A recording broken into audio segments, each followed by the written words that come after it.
ఏమి విప్రోత్తమా సందేహించుతుంటిరి? ఈ మణులు మిమ్ము తృప్తిపరచుకున్నా నా రత్న భాండాగారమునే సమర్పించుకుందురు.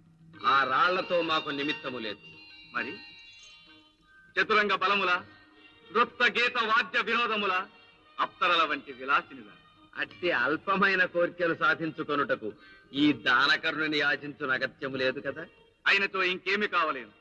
మడుల, మాన్యముల, సర్వ సుభిక్షములు నా రాజ్య సర్వస్వమా.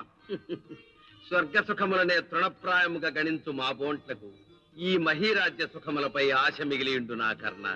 ఆయనతో తమ మనమున నేమి కలదు సంకోచించక వెల్లడింపుడు. సుయోధన వశవర్తినులైన నా ప్రాణములు దక్క ఇంకేమి కోరినను ఇచ్చను. మాకు కావలసినది నీ ప్రాణములు కాదు, నీకు ప్రాణ సమానములైన ఆ కవచ కుండలము. ఈ కవచ కుండలములు నాకు పుట్టుకతో వచ్చినవి. నా శరీరము నుండి వేరు చేసిన తక్షణమే ఇవి జీవరహితములగు. ఈ నిర్జీవ తనుత్రాణం వలన తమకు ప్రయోజనమేమి కలుగును పుత్రవర్య? మాకు కలుగు ప్రయోజనము మాట ఎటులుండను. నీవు ఇచ్చేదనంటివి, ఇచ్చుట ధర్మము. సరే,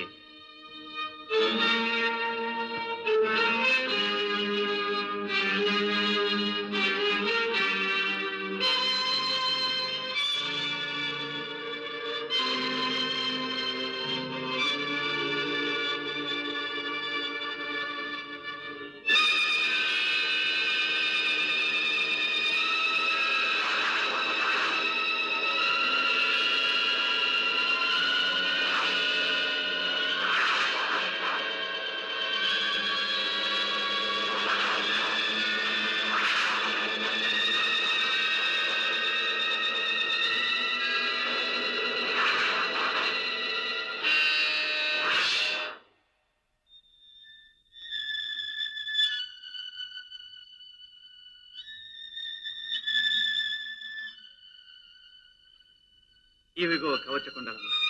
పుత్ర రక్షణ కొరకై యాచనకు సిద్ధపడితివా మహాత్మా? ఈ మాత్రమునకు విప్రవేశమేలా?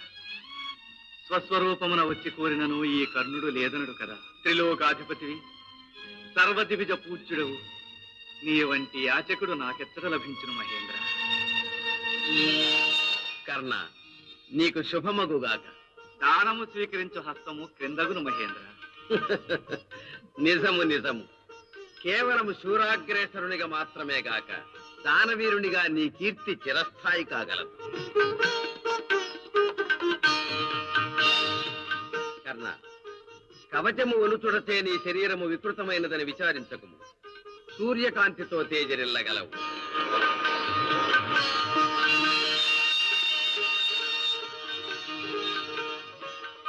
ధన్యుడను.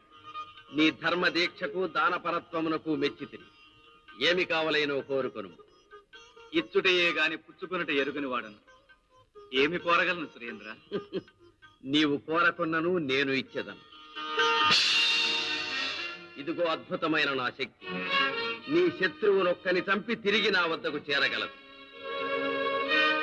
దీనిని ప్రాణాపాయ సమయమున మాత్రమే ప్రయోగింపు. మనసేమో నీవే